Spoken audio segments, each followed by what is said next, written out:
इस फिल्म की कहानी एक ऐसी लड़की के ऊपर आधारित है जिसका पति इतना बूढ़ा होता है कि वो अपनी पत्नी की घचाघच की जरूरत को पूरा नहीं कर पाता। इसलिए वो लड़की एक मिस्त्री के साथ ही अपना अफेयर शुरू कर लेती है और उसी के साथ अपनी जरूरतों को पूरा करती है।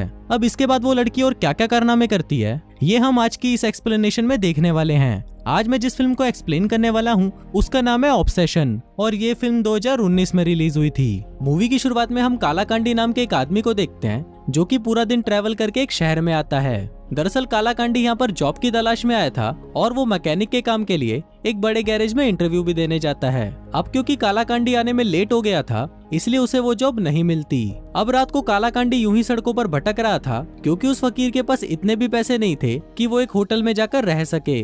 इसीलिए वो आराम करने के लिए सड़क के किनारे एक बेंच के ऊपर ही बैठ जाता है। वहीं दूसरी तरफ हम एक बूढ़े आदमी को देखते हैं जो कि अपनी कार की तरफ जा रहा था, लेकिन तभी एक चोर वहां पर आता है और उसके ऊपर हमला कर देता है। उधर कालाकांडी भी ये सब देख रहा था इसलिए वो भागकर उस बूढ़े के पास आता है और उसकी मदद करने लगता है।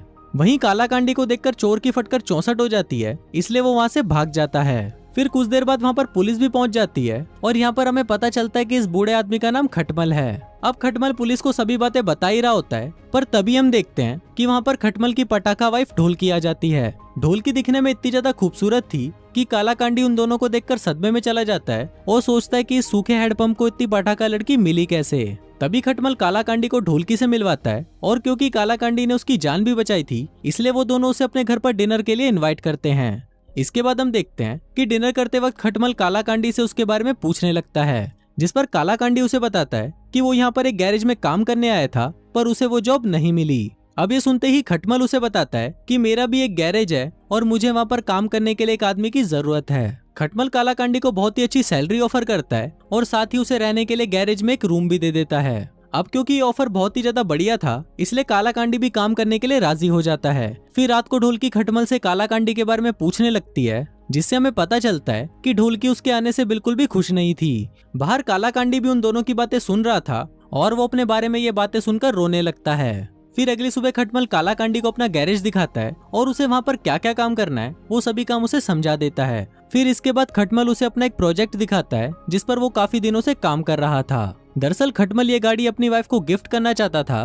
पर क्योंकि इस कार का एक पार्ट मिसिंग था इसलिए वो अपने इस प्रोजेक्ट को अभी तक पूरा नहीं कर पाया। अब इसके बाद से कालाकांडी खटमल के गैराज में बहुत ही मेहनत से काम करता है जिससे वो खटमल का दिल जीत लेता है। इसी दौरान हम ये भी देखते हैं कि जब कालाकांडी गैरेज में काम कर रहा होता है तब खटमल की वाइफ ढोलकी उसे छुप छुप कर देखती रहती है। फिर कुछ ही दिनों में कालाकांडी भी ये बात नोटिस कर लेता है जिसके बाद वो भी उसे देखने लग जाता है। वो सोचता है कि शायद ढोलकी उसे इसलिए देख रही है क्योंकि वो उसके साथ घचाघच मचवाना चाहती है। अब ऐसे ही कुछ दिन बीत जाते हैं और फिर एक दिन ढोलकी कालाकांडी के पास आती है और उसे बोलती है कि तुम मुझे ऐसे देखना बंद करो नहीं तो मैं तुम्हें काम से निकाल दूंगी। पर इस पर कालाकांडी उसे बोलता है कि तुम तो इतनी खूबसूरत हो तो तुम इस सूखे हैंडपंप के साथ क्या कर रही हो जो तुम्हारे कुएं में पानी तक नहीं डाल सकता। पर इस पर ढोलकी उसे बोलती है कि मैं अपने हस्बैंड से बहुत प्यार करती हूँ। पर तभी कालाकांडी ये बात सुनकर हंसने लगता है और वो उसे बोलता है कि आज रात मेरा ढोलकी बजाने का बहुत मन कर रहा है, क्या मैं बजा सकता हूँ। पर इस पर ढोलकी उसे कोई भी जवाब नहीं देती और वहाँ से चली जाती है। फिर उसी रात डिनर के बाद हम देखते हैं कि खटमल कालाकांडी को उसके किचन में से वाइन के गिलास लाने के लिए बोलता है। किचन के अंदर ढोलकी भी थी और फिर जब कालाकांडी वहाँ पर गिलास लेने के लिए जाता है तो ढोलकी को देखकर उससे रहा नहीं जाता और वो उसके पास आकर उसे छूने लगता है। अब ढोलकी भी इस चीज को काफी एंजॉय कर रही थी पर तभी खटमल कालाकांडी को आवाज लगाता है और वो अपने इस प्रोसेस को बीच में ही रोककर वहाँ से चला जाता है। फिर अगली सुबह हम देखते हैं कि कालाकांडी खटमल को एक एड्रेस देता है और बताता है कि उसे उसकी कार का मिसिंग पार्ट यहाँ से मिल जाएगा। अब ये सुनकर खटमल बहुत ही ज्यादा खुश हो जाता है और वो तुरंत उस पार्ट को लेने के लिए वहाँ से चला जाता है। अब उसके जाते ही ढोलकी कालाकांडी के पास आती है और बोलती है कि अब तुम इस ढोलकी को बजा सकते हो। अब ये सुनते ही कालाकांडी भूखे नंगे भेड़िए की तरह उस पर टूट पड़ता है और फिर वो दोनों वहाँ पर दबा दबा कर घचाघच मचाते हैं। फिर कुछ देर बाद खटमल भी वो पार्ट लेकर वापस घर आ जाता है और फिर वो दोनों उस पार्ट को कार में फिट कर देते हैं। अब कार पूरी तरह कंप्लीट हो जाती है और फिर खटमल उस कार को ढोलकी को गिफ्ट दे देता है जिसको पाकर ढोलकी बहुत ज्यादा खुश होती है। इसके बाद रात को हम देखते हैं कि खटमल और कालाकांडी मिलकर खूब सारी दारू पी लेते हैं। अब क्योंकि खटमल बूढ़ा था और उसने हद से ज्यादा चढ़ा ली थी इसलिए वो भंड होकर वहीं पर बेहोश हो जाता है। तभी वहाँ पर हरामी कालाकांडी इस मौके का फायदा उठाता है और वो चुपके से ढोलकी के रूम में जाकर उसके साथ घचाघच मचाने लगता है। फिर घचाघच मचाने के बाद कालाकांडी फिर से ढोलकी से पूछता है कि तुमने इस सूखे हैंडपंप से शादी क्यों की, जिस पर ढोलकी उसे बताती है कि वो एक बहुत ही गरीब परिवार से है और उसने खटमल से शादी इसलिए की ताकि वो अपनी पूरी जिंदगी उसकी दौलत पर ऐश कर सके। इसी दौरान ढोलकी कालाकांडी को ये भी बोलती है कि वो उससे प्यार करने लगी है और वो उसके साथ रहना चाहती है। फिर अगले दिन हम देखते हैं कि खटमल कालाकांडी को एक जंगल में लेके जाता है, जहाँ पर वो उसे बताता है कि कुछ ही दिनों में इसके पास में एक हाईवे बनने वाला है, जिस वजह से उसकी इस जमीन का रेट बहुत ज्यादा बढ़ जाएगा। इसके साथ ही वो उसे ये भी बताता है कि वो जल्दी ही यहाँ पर एक रेस ट्रैक बनाने वाला है, जिससे उसको बहुत ज्यादा प्रॉफिट होगा। फिर ये बात कालाकांडी जाकर ढोलकी को बता देता है, जिसके बाद वो दोनों मिलकर ये डिसाइड करते हैं कि वो दोनों खटमल को टपका देंगे और उसकी सारी प्रॉपर्टी को हड़प लेंगे। इसके बाद रात को कालाकांडी खटमल को किस तरह टपकाना है इस बारे में प्लान बनाने लगता है। फिर अगले दिन जब खटमल ढोलकी को अपने रेस ट्रैक के प्रोजेक्ट के बारे में बताता है तो वो दोनों खुश होकर एक दूसरे को हक करते हैं। अब ये सब बाहर खड़ा कालाकांडी भी देख रहा होता है और उसे ये देखकर बहुत जलन होने लगती है। फिर इसके कुछ ही दिनों में खटमल का प्रोजेक्ट भी स्टार्ट हो जाता है और वहीं कालाकांडी और ढोलकी भी रोज ही एक दूसरे के साथ घचाघच मचाने लगे थे।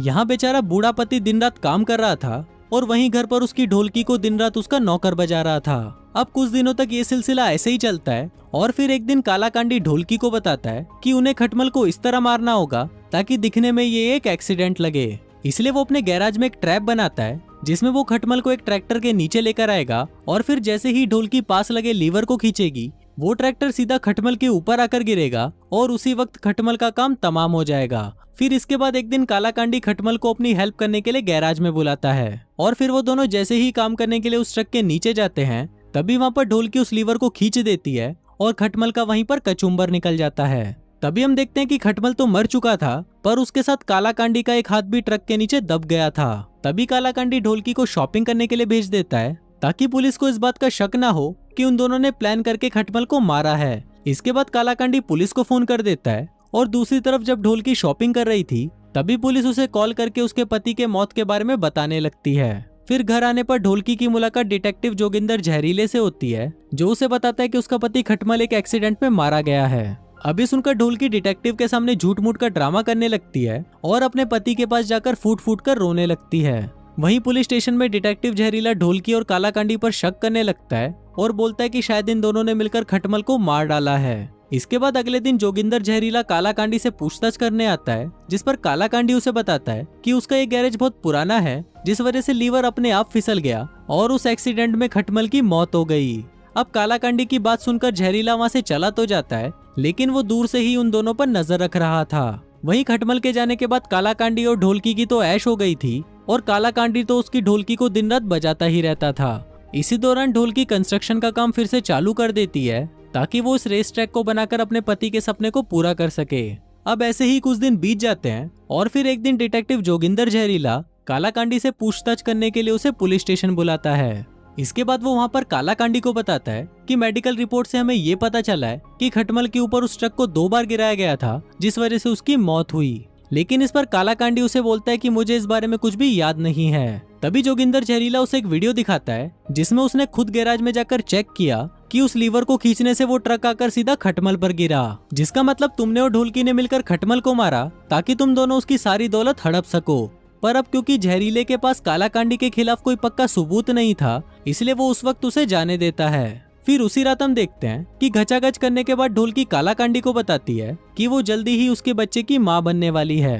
अभी सुनकर कालाकांडी बहुत ज्यादा खुश हो जाता है और फिर रात को जब ढोलकी सो जाती है तो हम देखते हैं कि कालाकांडी बहुत ही ध्यान से कुछ सोच रहा होता है। इसके बाद अगले दिन कालाकांडी खुद ही जोगिंदर जहरीले के पास जाता है और उसे सब कुछ सच बता देता है कि उसने ही पैसों के लिए खटमल को मारने का प्लान बनाया था। अब उसके इस कन्फेशन को सुनकर पुलिस उसे पकड़ लेती है और उसे जेल में बंद कर देती है। वहीं दूसरी तरफ हम ढोलकी को देखते हैं जिसे नींद से उठने के बाद एक लेटर मिलता है जो कालाकांडी उसके लिए छोड़कर गया था। उस लेटर में उसने लिखा था कि उसने ढोलकी और अपने बच्चे की लाइफ बचाने के लिए खुद की लाइफ को सैक्रिफाइस कर दिया है। दरअसल कालाकांडी ने अपना पूरा बचपन अनाथ आश्रम में बिताया था और वो ये नहीं चाहता था कि उसका बच्चा भी अपना बचपन अनाथ आश्रम में बिताए, इसलिए उसने अपनी लाइफ को सैक्रिफाइस कर दिया ताकि उसका बच्चा अपनी माँ के साथ एक अच्छी लाइफ जी सके।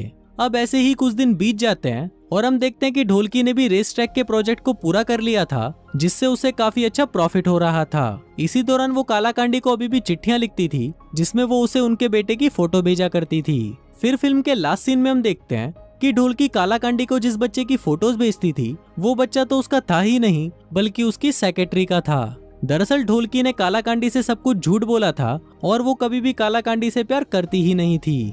तभी वहाँ पर हम उसी चोर को देखते हैं जिसे हमने फिल्म की स्टार्टिंग में देखा था खटमल पर हमला करते हुए। अब ये देखकर हमें पता चलता है कि ढोलकी कालाकांडी से नहीं बल्कि इस चोर से प्यार करती थी और ढोलकी के ही कहने पर वो चोर खटमल को मारने आया था। पर क्योंकि उस दिन कालाकांडी ने खटमल को बचा लिया था इसलिए ढोलकी ने पहले कालाकांडी को अपने जाल में फंसाया ताकि वो खटमल को टपका दे और फिर काम होने के बाद उसने कालाकांडी को भी रास्ते से हटा दिया। अब उस पूरी प्रॉपर्टी की मालकिन अकेली ढोलकी बन चुकी थी और उस ढोलकी को बजाते बजाते कालाकांडी का ही बैंड बज गया था। और इसी के साथ ही ये फिल्म यहीं खत्म हो जाती है।